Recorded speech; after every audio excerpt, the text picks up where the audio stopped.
Hello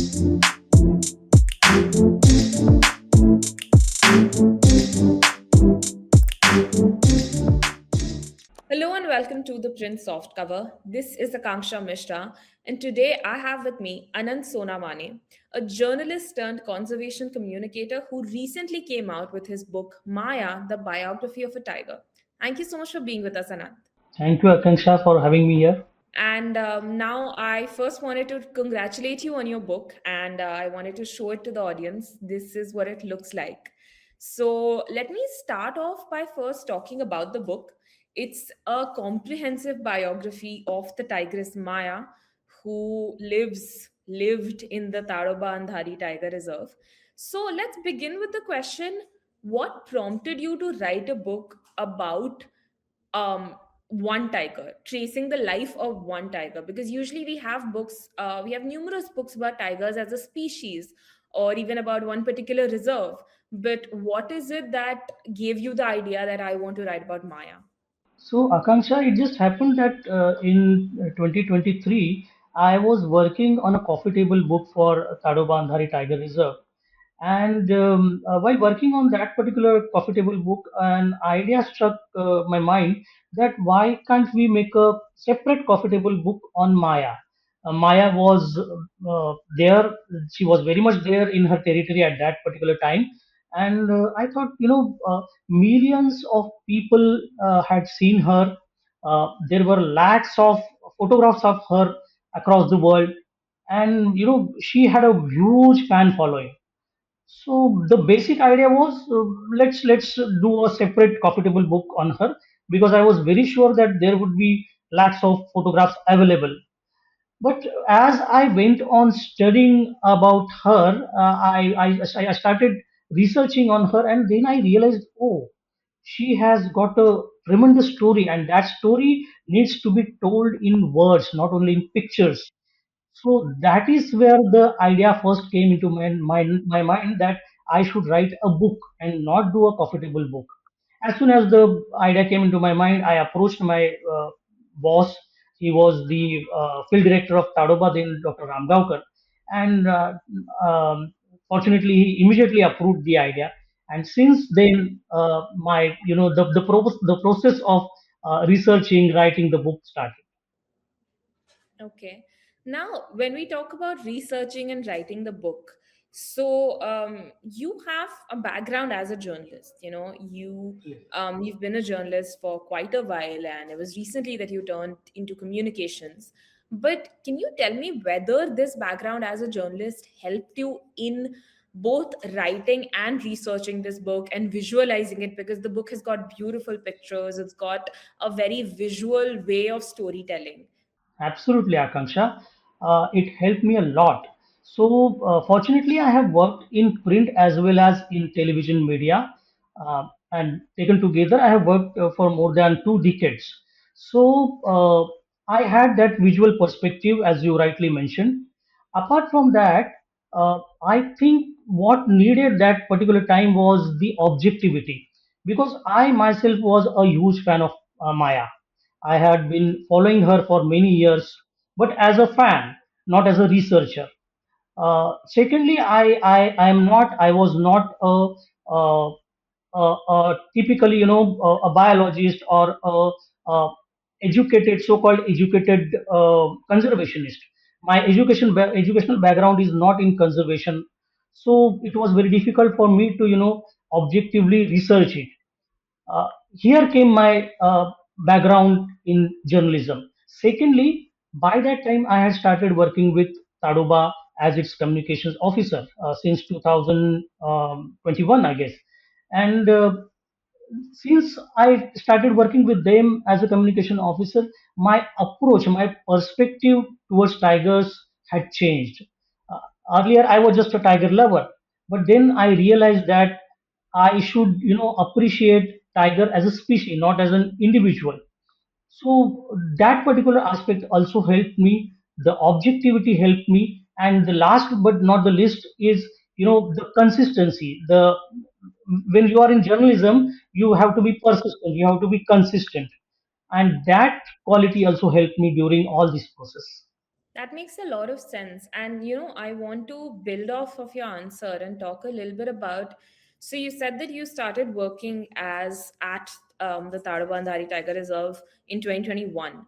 Can you tell us before that, what was your relationship with the reserve or in general with tigers? Like, how did you get into wildlife or into conservation? Wow. What has been your journey? Because I think that would tell our audience a little bit about how, you know, what you're coming from when you're writing this book. Yes. So as I said, I have no educational background in wildlife nor in conservation.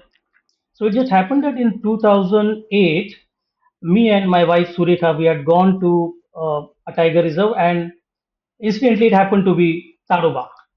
So that was my first visit to Tadoba, my first visit to a tiger reserve ever. And we were not aware of, what a jungle was, uh, who are the animals or birds that are inhabiting that jungle. We were not aware of anything. And the very first day when we entered the jungle, we saw a beautiful bird flying. It had very bright blue colored wings. We had never seen that bird. It was an Indian roller. We came to know that later. But we were amazed to see that bird. That was the first introduction of us to a jungle. During that particular visit, I could not sight a tiger. In fact, consecutively 4 years, I could not sight a tiger. You will be surprised to know. But such is life, and I guess that is the thrill of tracking a tiger. So my wildlife love began there in 2008. That started from Tadoba. Then I went to Pench in the same visit. I was so naive that I did not even know that it was a weekly off for that particular tiger reserve. However, I had a booking in within the jungle itself, so I could go and stay there, but there was no safari available. And I walked inside the jungle. Those days, it was allowed, I guess. And then when I saw a pack of wild dogs, I saw spotted deers grazing. I saw a hornbill, and everything that I used to see, on the Discovery Channel. I saw all those things in the wild jungle, and that changed my life. And since then, me and my wife decided that we will go to jungles only. Since then, we have not gone to any beach location, any hill station, etc. Every year, whenever we want to go out, we go to jungles only. That is how it started. Okay. That's really interesting, actually. And, you know, I'm saying this as somebody with personal experience because I met you and I came to Tadoba for a story that you actually Yes, know every absolutely.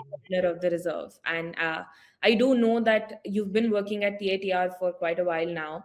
I wanted to ask, do you have a soft corner for the Tadoba Tiger Reserve and for Maya, which is what made you write about her? Like, I know you mentioned at the beginning what led you to write about the biography of a tiger, but what specially about Maya? Did you know that she was special before you started writing about her? Or is it in the writing process that you found out, oh, these are the things that make her special? Can you tell us a little bit No, about no, why the audience should yeah, be yeah. interested? Yes, so she was indeed a special tigress. Um, Whether I would have written this book or not, irrespective of that, she was always a special tiger. She had huge fan following, as I have already said. So even before I started writing this book, I knew her. I had followed her multiple times. I saw her first in 2018, I guess. And she was so near to me. I was sitting in the gypsy. In those days mobile phones were allowed in Tadoba.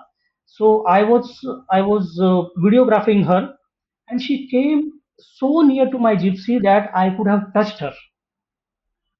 And there was a magical moment when she stopped for a moment, just for a fraction of second, and she looked into my eyes directly. That was a magical moment. You know, I felt like my heart stopped. I lost my heartbeat, I guess. That was the magical moment. I fell in love with her. So to answer your question, yes, I always had a soft corner for Maya. I always had a soft corner for Tado Bandhari Tiger Reserve. That is my that is always very, very close to my heart, that particular tiger reserve. Yes. Now, I also wanted to say that um, in the process of reading the book, there's so much that I came to know about Maya, but also about different anecdotes relating to her. And, I wanted to ask you, what was the research process like? Because, there is some, like, there's famous ones like the langur, or, the time that she killed a man. But there's also some very specific ones, like, when the CM went to visit, or there's so many in there, I can't even recount all of them. Right, What was the right, right. process like? Was it all stored in your head? Who all did you talk to? How did you stitch together the story of Maya? So, practically speaking, Akanksha, it is impossible for anybody to know everything about even one particular tiger. Forget about the species, even one particular tiger. It is not possible. So, I spoke to multiple peoples. I spoke to actually hundreds of people who had seen her. They had lot of stories. So the people, who were those people? They were tourists. Yes, they were tourists. They were wildlife photographers. They were forest department staff. They were even the laborers. Actually, the laborers are the people who go to forest every day. They walk on foot. Even our frontline staff, the frontline staff of forest department, they also patrol on foot. So they have the first hand information about everything that happens in jungle. So was in the case of Maya. So I spoke to all the stakeholders, maybe the wildlife photographers, the frontline staff, the officials, everybody. Then yes, there were some discrepancies in some stories. I had to take a call on the basis of what are proofs that were available, or on the basis of logic, pure logic. Secondly, I did not want it to be, just a collection of memories. I wanted it to be something based on research or documental evidence. So I requested Forest Department to help me with the documental evidence. They obliged me. I'm very grateful to Tadoba Tiger Reserve Administration Management.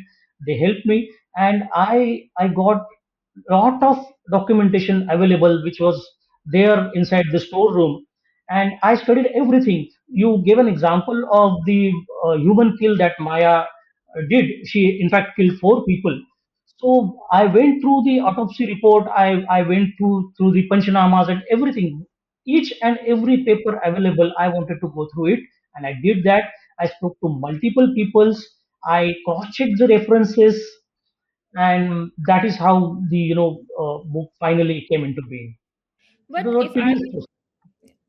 but if I were to ask you, if you have a favorite anecdote that you've mentioned in the book relating to her, any favorite story of yours that, say you meet somebody and you were talking about Maya that you would personally like to share, is there anything like that?